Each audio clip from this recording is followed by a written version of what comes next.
warahmatullahi wabarakatuh. Halo sahabat Indonesia, perkenalkan nama saya Alzena Faunia Syafarat. Saya peserta mendongeng nomor urut D098. Saya berasal dari SMPN 51 Bandung. Sahabat, kisah panjang saya Zena. Kali ini Zena akan membawakan sebuah cerita legenda yang berjudul Batu Menangis. Cerita ini bersumber dari buku dongeng kita. Alkisah hidup seorang ibu tua bersama anak perempuannya yang cantik jelita bernama Dani. Mereka tinggal di sebuah pedesaan terpencil yang terletak di Kalimantan Barat. Dahulu mereka hidup berkecukupan, namun hidupnya menjadi susah setelah ayahnya meninggal. Untuk memenuhi kebutuhannya sehari-hari, Ibu Darmi selalu bangun pagi untuk pergi bekerja ke ladang. Sedangkan Darmi adalah seorang gadis yang sangat manja. Apapun permintaannya harus dikabulkan. Selain manja, Darmi juga seorang gadis yang pemalas. Ia selalu saja bersolat di depan cermin. Suatu hari, Ibu Darmi hendak pergi ke ladang. Ia akan bekerja dari pagi hari hingga sore hari karena musim panen sudah tiba. Ibunya berkata pada Darmi,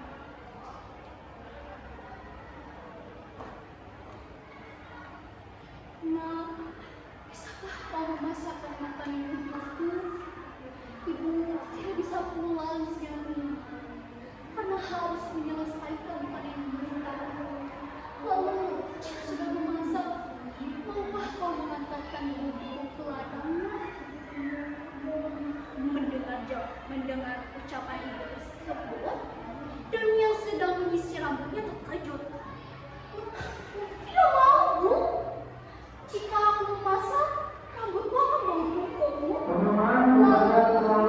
Jika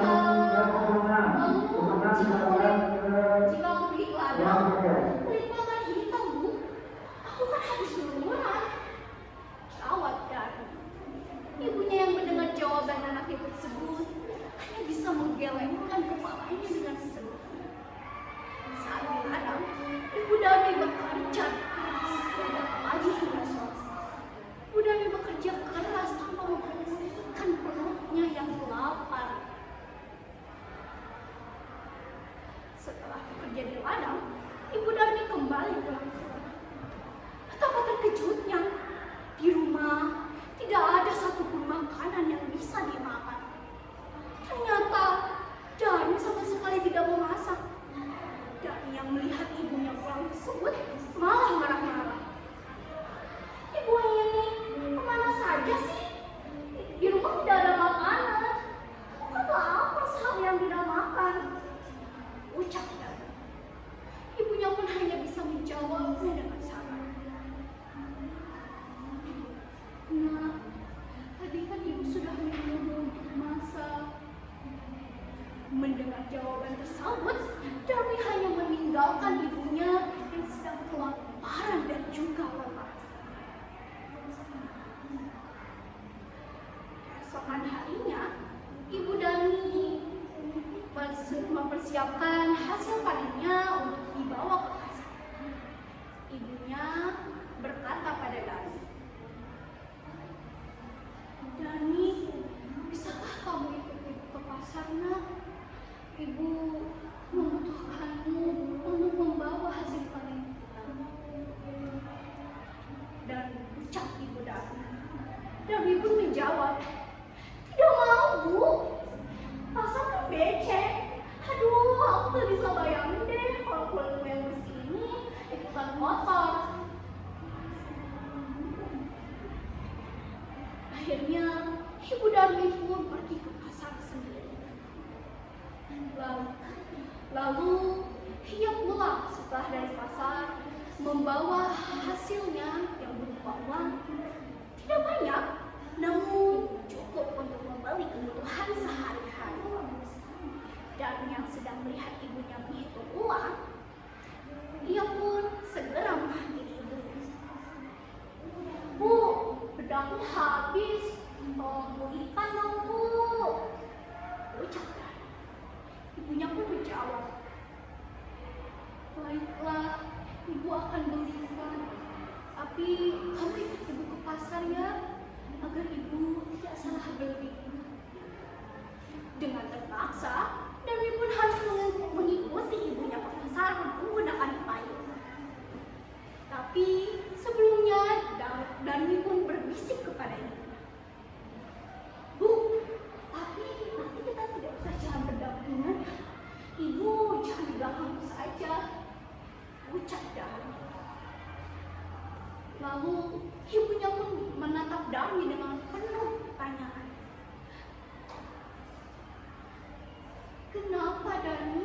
Kenapa ibu tidak boleh jalan di sampingmu?" ucap ibunya.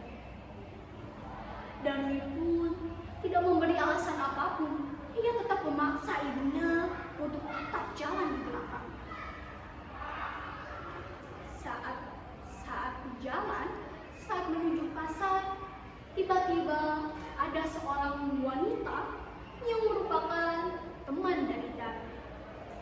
Ia berkata pada Dani, "Dani, mau kemana?" Jawab Dani, "Oh, aku mau ke pasar." Lalu temannya pun menanyakan kepada sosok wanita yang ada di belakang Dani, "Lalu siapa di belakangmu itu?" "Ibumu ya?" Dani pun menjawab dengan cepat, "Tidak, dia bukan ibuku. Dia hanya pembantuku." "Hantang deh kalau dia jadi ibuku," jawab Dani. Ibunya yang mendengar jawaban tersebut hanya bisa menangis, menahan sakit hatinya. Lalu ia pun terus melanjutkan perjalanan ke pasar. Setelah itu ia bertemu dengan sosok laki-laki yang merupakan teman Dani yang lainnya. Ia pun bertanya, "Hei, mau kemana kamu?" Ucap Dani dengan lagi menjawab, "Aku mau ke pasar." "Kenapa memangnya?" "Oh, itu ngomong-ngomong yang di belakangmu siapa, Dani?" "Ibumu ya?"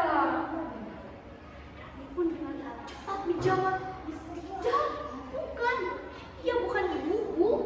Dia itu pembantuku," ucap Dani.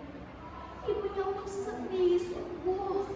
Hati ibu yang sangat sakit, namun hanya ditahan dalam hati. Sampailah Dani dan ibu Dani di pasar. Ia selalu di perjalanan dan di pasar, ia selalu bertemu dengan teman-teman Dani dan selalu melakukan percakapan yang sama. Hingga akhirnya Dani tak kuasa, ibunya Dani tak kuasa menahan lihat tangis. Ia pun berdoa, "Ya Tuhan, tolong berikan hamba tidak sudah kuat dengan anak hamba. Tolong